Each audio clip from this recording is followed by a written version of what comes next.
नमस्कार. रात्रीचा 1 वाजलाय आणि आपण फिरतोय पुण्यातल्या रस्त्यांवर. सर्वांना रात्रीच्या शुभेच्छा.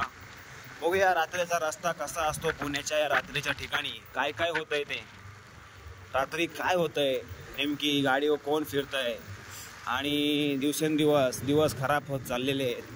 कुठं रेप होतोय तर कुठं काय अत्याचार होतोय तर कुठं काय गुन्हा मारून टाकले जाते. अतिशय भयानक परिस्थिती सध्या महाराष्ट्रात तर आहे आणि देशातही आहे. परंतु रात्रीच्या रस्त्यावर फिरत असताना एक निष्कर्ष असा आढळला मला की जवळजवळ हे बघू शकता आपण, मुलं आजूबाजूला, त्याचबरोबर मुली आजूबाजूला असतात, क्रिस्टॉल वगैरे पीत, आणि त्यांना व्यसन लागलेलं आहे. मुलांबरोबर मुली देखील या ठिकाणी असतात आणि रात्र झाली तरी त्यांना ते एक प्रकारचं व्यसन लागलेलं आहे. जागोजागी साईडला डिलेवरीवाले फिरत असतात. त्याचबरोबर मुलं मुली देखील या ठिकाणी फिरताना आपल्याला दिसत आहे.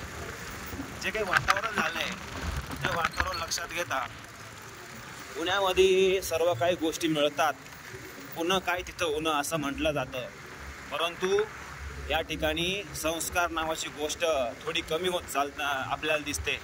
कारण येथे रात्री बेरात्री मुली फिरणे, स्मोकिंग करणे, त्याचबरोबर मुलं इतर मुलांबरोबर रिलेशनशिप असताना रात्रीचे बेरात्री फिरणे हे आपल्याला दिसून येत आहे.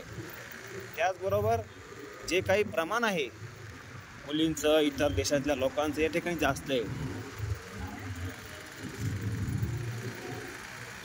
आणि त्यामुळे खतरनाक असा या ठिकाणी वातावरण झालेलं आहे.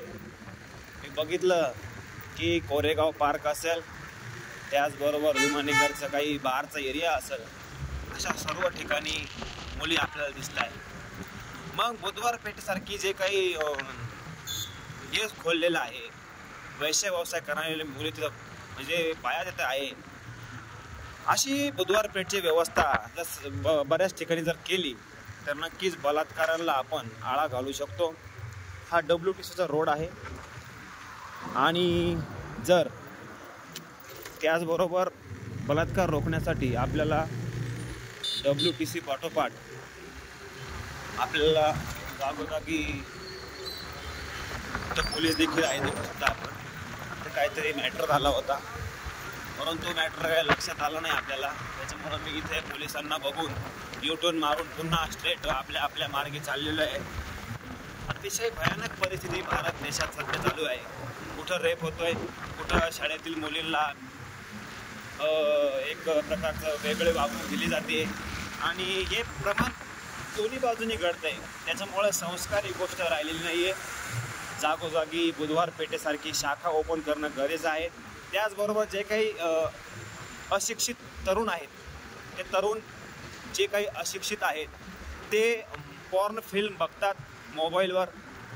जवळजवळ 7 ते 8 करोड युवक हे ऑनलाईन असतात मोबाईलवर, आणि ते पॉर्न फिल्म ज्यावेळेस बघतात त्यांचं मानसिक संतुलन बिघडलं जातं आणि ते ज्यावेळेस रात्री बेरात्री असे फिरताना दिसतात मुलीला, त्यावेळेस ते अतिप्रसंग करतात आणि बलात्काराच्या गोष्टी करतात. त्यामुळे भारतात पॉर्न फिल्मवर बंदी आली पाहिजे. त्याचबरोबर वैश्य व्यवसाय जागोजागी झाला पाहिजे. हे बघू शकता आपण रात्रीचे किती वेळ, रात्री इथं मुलगी फिरताना आपल्याला दिसते. म्हणजे रात्रीचे 1 वाजला तरी मुलांसोबत मुली आपल्याला फिरताना या ठिकाणी दिसतात आणि हे वातावरण तिचे भयानक आहे. अशाच माझ्या व्हिडिओला बघण्यासाठी चॅनलला लवकर सबस्क्राईब करा. मी असं आपल्याला रात्रीची जे काही कंडिशन आहे पुण्यामधील ते आपल्याला नक्कीच दाखवण्याचा प्रयत्न करील आणि ही भयावह अवस्था, सुसंस्कृती बिघडण्याचा अवस्था आपल्याला या ठिकाणी मी सांगेल. त्यामुळे सबस्क्राईब करा. धन्यवाद.